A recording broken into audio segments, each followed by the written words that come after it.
नमस्कार दोस्तों। इलेक्शंस में जब आप वोट डालने जाते हो, अपनी पसंदीदा पार्टी के लिए ईवीएम पर बटन दबाते हो, कभी आपने सोचकर देखा है कि क्या गारंटी है आपका वोट एक्चुअली में रजिस्टर किया जा रहा है, आपका वोट एक्चुअली में काउंट किया जा रहा है। और सिर्फ ईवीएम के लिए नहीं बोल रहा मैं, बैलेट पेपर के लिए भी सोचकर देखो। बैलेट पेपर से जब आप वोट दोगे, क्या गारंटी है उस बैलेट पेपर को काउंट किया जाएगा जब एक्चुअली में वोट्स की काउंटिंग होगी तो कोई घपला नहीं करेगा। यहां पर हमें यह गारंटी मिलती है एक सेंट्रल एजेंसी से, जो कि है इलेक्शन कमीशन। हमें बेसिकली इलेक्शन कमीशन पर ब्लाइंडली भरोसा करना पड़ता है, ट्रस्ट करना पड़ता है कि इलेक्शन कमीशन अपना काम यहां पर सही से करेगा, तभी हमारे वोट को सही से काउंट किया जाएगा। लेकिन इमेजिन करके देखो दोस्तों, अगर हम ये गारंटी खुद ही से ही ले पाते और किसी भी सेंट्रल एजेंसी, इलेक्शन कमीशन या तीसरी पार्टी की जरूरत ना पड़ती, हमें किसी और पर भरोसा करने की जरूरत ही नहीं है, हम खुद ही से ही अपना वोट वेरीफाई कर सकते हैं कि हाँ, हमारा वोट काउंट किया गया है। यहां क्या आप जानते हैं ऐसा सिस्टम बनाया जा सकता है दोस्तों, ब्लॉकचेन का इस्तेमाल करके। सही सुना आपने, वही टेक्नोलॉजी जिस पर बिटकॉइन आधारित है, ब्लॉकचेन। कुछ लोगों का मानना है कि ये पूरे वोटिंग सिस्टम को रेवोल्यूशनाइज करके रख सकती है टेक्नोलॉजी। ऐसे कैसे पॉसिबल हो सकता है और कैसे काम करती है ये ब्लॉकचेन की टेक्नोलॉजी, आइए जानते हैं आज के इस एजुकेशनल वीडियो में। तो सबसे बड़ा सवाल, क्या है ये ब्लॉकचेन? ब्लॉकचेन बेसिकली एक तकनीक है इंफॉर्मेशन को स्टोर करने की, डेटा स्टोर करने की डिसेंट्रलाइज्ड तरीके से। डिसेंट्रलाइज्ड का मतलब क्या है कि कोई भी एक सेंट्रल अथॉरिटी नहीं होगी जो पूरे डेटा को कंट्रोल करेगी, इंफॉर्मेशन को कंट्रोल करेगी। आप आरबीआई का एग्जांपल ले लो। हमारे जो इंडियन रुपीज होते हैं, ये 500 रुपए का नोट है, इसे आरबीआई ने छापा है। आरबीआई गारंटी देता है कि इसकी वैल्यू 500 रुपए है और इसकी वैल्यू 501 या 502 रुपए नहीं है। इस नोट पर भी लिखा हुआ है कि आरबीआई की तरफ से ये गारंटी होती है। तो आरबीआई बेसिकली एक सेंट्रल अथॉरिटी है दुनिया भर के इंडियन रुपी नोट्स को कंट्रोल करने वाली। आरबीआई चाहे तो नोट्स की वैल्यू बदल सकती है, चाहे तो और नोट्स छाप सकती है या कम नोट्स छाप सकती है। लेकिन दूसरी तरफ बिटकॉइन जैसी जो करेंसी है वो डिसेंट्रलाइज्ड है। कोई भी सेंट्रल एजेंसी नहीं है, सेंट्रल अथॉरिटी नहीं है बिटकॉइन को कंट्रोल करने वाली। और ऐसा इसलिए है क्योंकि बिटकॉइन ब्लॉकचेन पर आधारित है और ब्लॉकचेन वो टेक्नोलॉजी है जो बिटकॉइन को एक्चुअली में डिसेंट्रलाइज्ड बनाती है। अब इंफॉर्मेशन स्टोर करने के कई तरीके हो सकते हैं। आप पेपर पर कुछ लिखते हो, वो एक तरीका है इंफॉर्मेशन स्टोर करने का, या फिर कंप्यूटर खोलकर एक्सेल फाइल में कुछ लिखते हो, वो भी एक तरीका है इंफॉर्मेशन स्टोर करने का। एक्सेल फाइल में आपकी इंफॉर्मेशन स्ट्रक्चर्ड होती है एक टेबल के फॉर्म में, ये टेबल्स बने आते हैं ना, ऐसे ही ब्लॉकचेन में इंफॉर्मेशन को स्ट्रक्चर किया जाता है ब्लॉक्स के फॉर्म में। हर ब्लॉक 3 मेन चीजों से बनता है। पहला, जो भी डेटा और इंफॉर्मेशन आप किसी ब्लॉक के अंदर डालोगे। दूसरा, हर ब्लॉक का अपना एक फिंगरप्रिंट होता है जिसे हैश कहते हैं। ये एक तरीका है बेसिकली ब्लॉक को यूनिकली आइडेंटिफाई करने का बाकी और ब्लॉक से। हर ब्लॉक का अपना अपना एक फिंगरप्रिंट है। और तीसरा, किसी भी ब्लॉकचेन में हर ब्लॉक अपने पीछे वाले ब्लॉक का फिंगरप्रिंट भी स्टोर करके रखता है। तो ये एक ब्लॉकचेन है। यहां पर इस वाले ब्लॉक में इसका खुद का फिंगरप्रिंट होगा और इसके पीछे वाले ब्लॉक का भी फिंगरप्रिंट होगा। और तीसरा, बाकी जो भी आप इंफॉर्मेशन डालोगे वो इस ब्लॉक के अंदर होगी। इसी तरह से ही सारे ब्लॉक्स एक दूसरे से लिंक्ड हैं, जुड़े हुए हैं। और सबसे बड़ी खास बात यह है इसकी कि किसी भी ब्लॉक में अगर आप मौजूद डेटा को बदलने की कोशिश करोगे, टैंपर करने की कोशिश करोगे डेटा के साथ, तो उससे उस ब्लॉक का फिंगरप्रिंट यानी हैश बदल जाएगा। और अगर एक ब्लॉक का हैश बदला तो उसके आगे वाले ब्लॉक का भी हैश बदल जाएगा, उसके आगे वाले ब्लॉक का भी हैश बदल जाएगा और पूरी ब्लॉकचेन यहां पर खराब हो जाएगी। इसी रीजन से डेटा के साथ छेड़छाड़ी करना, टैंपरिंग करना नेक्स्ट टू इम्पॉसिबल है एक ब्लॉकचेन के अंदर। क्योंकि एक बारी एक ब्लॉक यहां पर डिफाइंड हो गया, ब्लॉकचेन में जुड़ गया, तो उसके बाद उसे बदला नहीं जा सकता। दूसरा बड़ा रीजन ब्लॉकचेन के सिक्योर होने के पीछे है इसकी डिसेंट्रलाइजेशन। कोई भी ब्लॉकचेन आपको सिर्फ किसी एक कंप्यूटर में नहीं मिलेगी। ब्लॉकचेन्स मौजूद होती हैं हमेशा एक नेटवर्क ऑफ कंप्यूटर्स में, यानी बहुत सारे कंप्यूटर्स में दुनिया भर के जिन लोगों ने इस ब्लॉकचेन में पार्टिसिपेट किया है, उन सबके कंप्यूटर पर इस ब्लॉकचेन की एक कॉपी जरूर होती है। तो किसी एक सेंट्रल अथॉरिटी के द्वारा नहीं, बल्कि एक नेटवर्क ऑफ कंप्यूटर्स सबके द्वारा इसे मैनेज किया जा रहा है और रन किया जा रहा है। जो लोग अपने कंप्यूटर्स के द्वारा इस ब्लॉकचेन के नेटवर्क से जुड़े हुए होते हैं और जो अपने कंप्यूटर पर ब्लॉकचेन को रन होने देते हैं, उन्हें नोड्स कहा जाता है। उनमें से कुछ नोड्स होते हैं माइनर्स। जब भी ब्लॉकचेन में कोई नया डेटा ऐड किया जाता है तो इन सारे माइनर्स का काम होता है उसे वेरीफाई करना कि जिस इंसान ने इस डेटा को ऐड किया वो सही तरीके से किया है या नहीं किया, या फिर यहां पर कोई टैंपरिंग करने की कोशिश करी जा रही है। ये सारे माइनर्स इस चीज को वेरीफाई करते हैं, रिकॉर्ड करते हैं। तो कोई भी कंप्यूटर जो इस नेटवर्क से कनेक्टेड है वो देख सकता है कि इस ब्लॉकचेन में कौन कौन से ब्लॉक्स ऐड किए गए हैं। किसी भी थर्ड पार्टी की जरूरत नहीं, कोई सेंट्रल अथॉरिटी की जरूरत नहीं। आप भी अपना कंप्यूटर नेटवर्क से कनेक्ट करके जान सकते हैं और खुद से वेरीफाई कर सकते हैं। इसलिए मैंने कहा था शुरू में कि इलेक्शन के प्रोसेस में ऐसी इलेक्शंस कंडक्ट करवाई जा सकती हैं जहां पर आप वोट दें और खुद ही से ही वेरीफाई कर सकते हैं कि एक्चुअली में आपका वोट यहां पर काउंट किया गया है या नहीं किया गया। लेकिन ये सब तो बहुत थ्योरेटिकल चीजें हो गई, कुछ प्रैक्टिकल रियल लाइफ एग्जांपल्स देखते हैं, आपको बेहतर समझ में आएगा। मैंने बात करी एक ब्लॉकचेन एक्सपर्ट से इसके रिगार्डिंग, आर्गो ऐप के को फाउंडर। आर्गो ऐप ऐसे टूल्स प्रोवाइड करती है आपको जो आपकी एप्लीकेशंस को, वेबसाइट्स को डिप्लॉय करने में मदद कर सकते हैं एक डिसेंट्रलाइज्ड ब्लॉकचेन पर। इससे फायदा यह है कि आपको अनलिमिटेड बैंडविड्थ मिलेगी, 100% अप टाइम मिलेगा और बाकी सारे फायदे जो किसी भी डिसेंट्रलाइज्ड ब्लॉकचेन से मिलते हैं। आर्गो ये काम करेगी आपकी एप्लीकेशन को डिसेंट्रलाइज्ड ब्लॉकचेन पे रन करने का। प्रशांत, आप कुछ practical real life use cases बता सकते हैं ब्लॉकचेन के जहां पर इसे इस्तेमाल ऑलरेडी किया जाने लग रहा है बिटकॉइन के अलावा?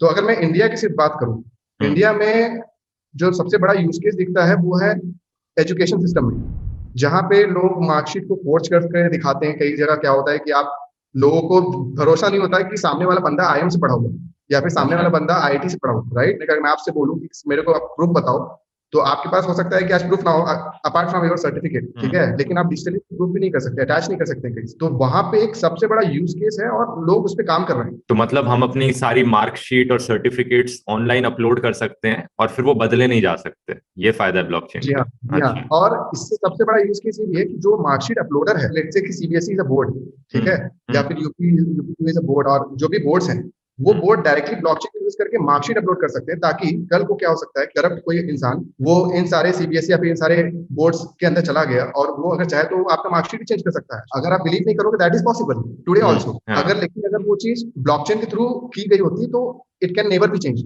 अगर वो चेंज आपकी पुरानी मार्कशीट को कभी चेंज नहीं किया जा सकेगा। अगर वो चेंज नहीं करता है तो आपको उसका एक ट्रेस दिख जाएगा कि ये बंदे ने यहाँ पे चेंज किया। एक सवाल शायद आपके दिमाग में यहां पर आएगा कि अगर ब्लॉकचेन में मौजूद इंफॉर्मेशन को हर कोई देख सकता है और ब्लॉकचेन की कॉपी नेटवर्क के हर कंप्यूटर में मौजूद होगी, तो आप जो भी इंफॉर्मेशन डालोगे वो प्राइवेट नहीं रहेगी, फिर तो इंफॉर्मेशन को कोई भी देख सकता है, आपकी प्राइवेसी का क्या। एक्चुअली में दोस्तों, जो भी इंफॉर्मेशन डाली जाती है ब्लॉकचेन पे वो ना सिर्फ सिक्योर है बल्कि प्राइवेसी को प्रोटेक्ट भी करती है। ऐसा इसलिए क्योंकि नेटवर्क में मौजूद हर कंप्यूटर के पास अपनी एक प्राइवेट की होती है और एक पब्लिक एड्रेस होता है। इसे बेसिकली ईमेल एड्रेस और ईमेल के पासवर्ड की तरह समझ लो। जब आप अपने ईमेल पे लॉगिन करते हो तो आप अपना ईमेल आईडी डालते हो और अपना पासवर्ड डालते हो और आप अपने ईमेल अकाउंट के अंदर सिर्फ खुद ही से ही लॉगिन कर सकते हो। ऐसा ही ब्लॉकचेन के साथ भी है। लेकिन जब आप दूसरों को अपना ईमेल आईडी शेयर करते हो तो आप अपना पब्लिक एड्रेस शेयर करते हो, ना कि अपनी प्राइवेट की शेयर करते हो। और ये जो पब्लिक एड्रेस होता है ये बहुत ही रैंडम सा कॉम्बिनेशन है कुछ नंबर्स और डिजिट्स का, कुछ इस तरह से। तो अगर आप वोट डालते हो अपने पब्लिक एड्रेस का इस्तेमाल करके किसी कैंडिडेट को ब्लॉकचेन के सिस्टम के द्वारा, तो आपका नाम तक भी प्राइवेट रहेगा। बाकी नेटवर्क में मौजूद कंप्यूटर्स को सिर्फ ये दिखेगा कि इस पब्लिक एड्रेस ने इस कैंडिडेट के लिए वोट डाला है, लेकिन उस पब्लिक एड्रेस के पीछे कौन इंसान है, उस इंसान का नाम क्या है, एज क्या है, एड्रेस क्या है, कुछ नहीं पता चलेगा। तो इससे प्राइवेसी भी मेंटेन रहेगी। आपकी जो कंपनी है वो क्या करती है ब्लॉकचेन को लेकर? हमारी जो कंपनी जो सॉल्व करती है वो ये करती है कि लेट्स से कि कल को आपको कोई भी डेटा है, फॉर एग्जांपल जो जिन कंपनीज के बारे में बात कर रहा हूँ, जो सर्टिफिकेट वगैरह अपलोड कर रहे हैं या फिर जो लोग भी ब्लॉकचेन यूज कर रहे हैं, राइट, तो वो लोग हमारे प्रोडक्ट को डायरेक्टली यूज कर सकते हैं to perform the entire operation. हमारा जो इंटायर प्रोडक्ट वो ओपन सोर्स है, कम्युनिटी ड्रिवन, कम्युनिटी इसको चलाती है। हमारा काम है कि we come into the picture, कि हम उनको प्रोडक्ट बना के देते हैं। कम्युनिटी बोलती है कि मेरे को ये फीचर चाहिए तो हम वो बनाते हैं। तो बेसिकली आप कह रहे हो अगर सीबीएसई आपके पास आएगी और बोलेगी कि हमें पूरा अपना मार्कशीट का सिस्टम ब्लॉकचेन पर करना है, तो ये आपकी कंपनी कर देगी? हम उनके करके नहीं देंगे। तो हमारे यहाँ पे देखो दो चीजें होती है, एक होता है आप प्लेटफॉर्म बनाते हो, एक होता है कि आप सर्विस प्रोवाइड करते हो। तो हम लोग प्लेटफॉर्म बना रहे हैं और उसके ऊपर सीबीएसई अगर अपना एप्लीकेशन बनाना चाहती है वो बना सकती है और हम उनकी हेल्प करेंगे उसको बनाने में। अच्छा, मतलब कोई भी कंपनी अपने आप को ब्लॉकचेन के थ्रू रन करना चाहती है तो वो आपका प्लेटफॉर्म इस्तेमाल कर सकती है? जी हाँ। अब इसका सबसे बड़ा फायदा क्या होता है कि लेट्स से कि होता है क्या, कभी कभी आप देखोगे सीबीएसई और गवर्नमेंट की साइट्स हैं वो मैक्सिमम टाइम 404 एरर देने लगती है ऑन द फ्रंट एंड, या फिर इनका फ्रंट एंड लोड ही नहीं होता। तो उस केस में क्या होता है कि या तो ये लापरवाही होती है कि आप सिस्टम्स को मेंटेन नहीं कर रहे हो, तो उन लापरवाही या फिर आप किसी भी कह लो कि ह्यूमन एरर्स को अवॉइड करने के लिए आप एक बैकअप बना सकते हो हमारे थ्रू, और उन साइट्स को आप हमारे थ्रू डिप्लॉय कर सकते हो। तो क्या होगा कि इवन दो आपका ओरिजिनल डोमेन डाउन है, लेकिन आपका जो एक क्योंकि ब्लॉकचेन क्या होता है, वो एक नोड्स पे काम करता है, ट्रांजैक्शन आईडीज पे काम करता है, तो आपका वो जो ट्रांजैक्शन आईडी है वो हमेशा लाइव रहेगा और कोई भी यूजर जाकर उसको क्लिक करके ओपन कर सकता तो है। मतलब वो कभी आपके डाउन ब्लॉकचेन पे अगर कोई भी वेबसाइट रहेगी तो वो कभी भी 404 का एरर नहीं देगी ना, ये तो फॉर श्योर है, कभी नहीं देगी अनटिल अनलेस एक बहुत ही कैटास्ट्रॉफिक इवेंट हो जाए और वर्ल्ड के जितने भी नोड हैं, जहां जहां भी स्प्रेड आउट है, जो भी लोग हमारे हाँ, नोड मतलब वगैरह रन जितने कर भी रहे हैं, कंप्यूटर्स वो नेटवर्क सारे से खत्म हो कनेक्टेड है सब डाउन चले जाए। सब डाउन चले जाए। अब वो next to impossible kind of situation, until unless बहुत बड़ा कोई एक इवेंट नहीं हो जाता। तब क्या होगा जब ब्लॉकचेन नेटवर्क के अंदर कोई इंसान घपला करने की कोशिश करेगा? ये सिस्टम उसे कैसे होने से रोक सकता है? बिटकॉइन ब्लॉकचेन का एग्जांपल लेते हैं। मान लो ए टू बी 50 रुपए ट्रांसफर किए जाने हैं, तो यहां पर एक नया ब्लॉक बनाया जाएगा जिसमें लिखा होगा ए का पब्लिक एड्रेस क्या है, बी का पब्लिक एड्रेस क्या है और कितने पैसे ट्रांसफर किए जा रहे हैं। 50 रुपए ट्रांसफर किए जा रहे हैं। अब नेटवर्क में मौजूद बाकी कंप्यूटर्स इस चीज को रिकॉर्ड करेंगे, देखेंगे अच्छा ए ने कहा है बी को ट्रांसफर करने, इतने ट्रांसफर करने हैं, ठीक है हम वेरीफाई करते हैं इस ट्रांजैक्शन को। लेकिन उनमें से एक कंप्यूटर कहेगा कि नहीं, हम ए टू बी ट्रांसफर नहीं कर रहे हैं, हम ए टू मुझे ट्रांसफर कर रहे हैं। लेकिन बाकी जो कंप्यूटर्स उस ट्रांजैक्शन को रिकॉर्ड कर रहे हैं, जो डिसेंट्रलाइज्ड नेटवर्क में मौजूद है, वो कहेंगे कि नहीं ऐसा तो नहीं है, हम तो देख रहे हैं ये ए टू बी ट्रांसफर जा रहा है। तो इसीलिए ये सिस्टम बाकी और कंप्यूटर्स की सुनेगा और ट्रांजैक्शन को ए टू बी होने देगा। अगर एक्चुअली में कोई घपला करना है ब्लॉकचेन नेटवर्क में तो इसमें 51% मेजॉरिटी की जरूरत है। तो ये एक डिसएडवांटेज भी बताया जाता है एक ब्लॉकचेन का। नेटवर्क पे मौजूद अगर 51% कंप्यूटर्स को कोई हाईजैक कर ले, हैक कर ले और कुछ फ्रॉड कर दे तो वो फ्रॉड हो सकता है एक्चुअली में। लेकिन रियलिस्टिकली बात की जाए तो 51% कंप्यूटर्स को एक नेटवर्क पे हैक करना नेक्स्ट टू इम्पॉसिबल है, क्योंकि वो सारे डिसेंट्रलाइज्ड हैं, एक दूसरे से कनेक्टेड नहीं है कि एक को हैक किया तो दूसरा भी हैक हो जाएगा।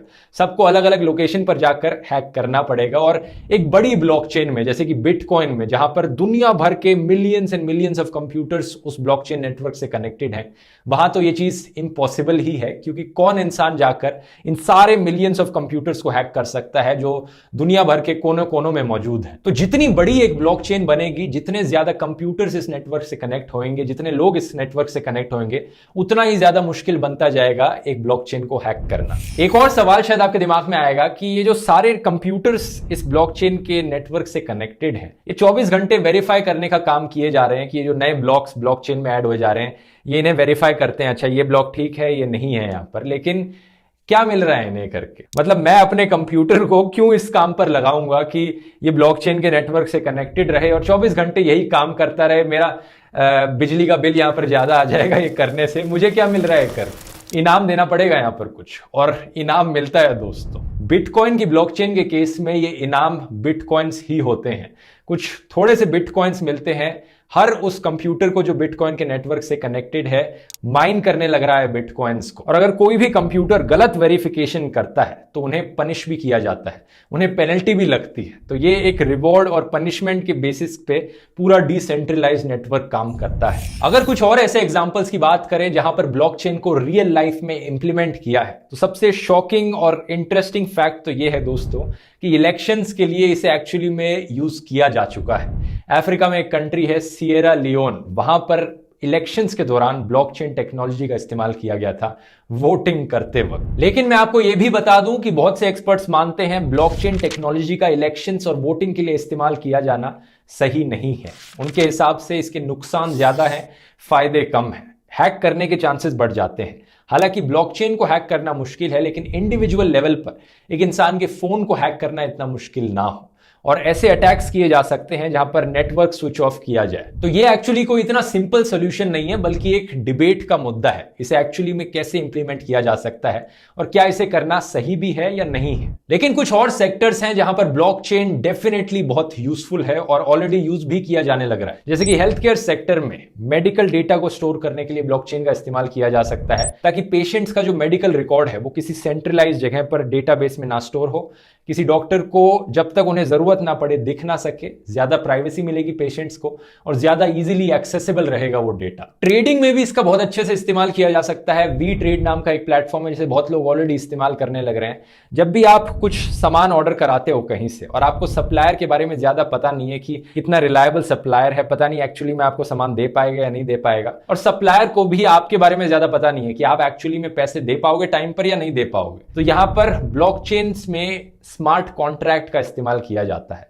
ऐसे कॉन्ट्रैक्ट्स जो ब्लॉकचेन पर आधारित हैं। इन कॉन्ट्रैक्ट्स के जरिए आपको किसी थर्ड पार्टी पर भरोसा करने की जरूरत नहीं। जैसे ही आपका सामान डिलीवर हो जाएगा, आपके पैसे ऑटोमेटिकली ट्रांसफर हो जाएंगे बैंक अकाउंट से सप्लायर के बैंक अकाउंट में। Similarly property management, crowd funding और सरकारी रिकॉर्ड्स की भी मैनेजमेंट बहुत अच्छे से करी जा सकती है ब्लॉकचेन्स का इस्तेमाल करके। आज के दिन सरकार हमारा कितना डेटा स्टोर करती है अपने सर्वर्स पर, जहां पर सरकार प्रोटेक्टेड नहीं रख पाती है उस डेटा को। अक्सर हमें सुनने को मिलता है सरकारी ये डेटाबेसेस हैक हो गए, जहां पर इतना डेटा लीक हो गया, ये आधार कार्ड का डेटा यहां था, यहां लीक हो गया, लोगों की पर्सनल इंफॉर्मेशन लीक हो गई। लेकिन अगर ब्लॉकचेन का इस्तेमाल किया जाएगा तो ऐसा नहीं होगा, क्योंकि हमें सरकार के भरोसे पर नहीं रहना पड़ेगा ये करने के लिए। डिसेंट्रलाइज्ड नेटवर्क हम सब एक दूसरे के लिए वेरीफाई कर सकते हैं, अपने लिए काम बना सकते हैं। आने वाले टाइम में हम एक डिसेंट्रलाइज्ड फ्यूचर की तरफ बढ़ रहे हैं, जिसका मतलब है बहुत सी वेबसाइट्स और एप्लीकेशंस जो कि आज के दिन क्लाउड बेस्ड प्लेटफॉर्म्स पर आधारित हैं, वो जल्द ही ब्लॉकचेन में मूव करेंगी और आर्गो जैसी कंपनीज इस ट्रांजिशन को आसान बनाएंगे।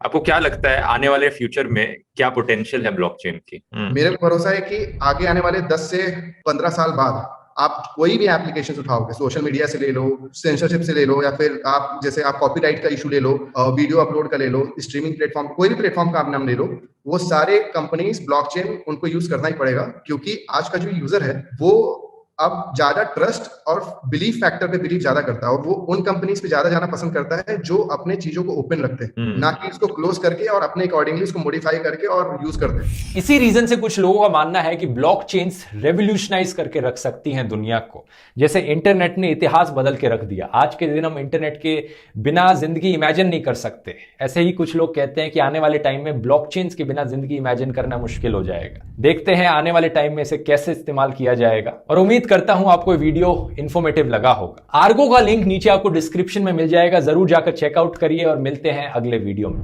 बहुत बहुत धन्यवाद।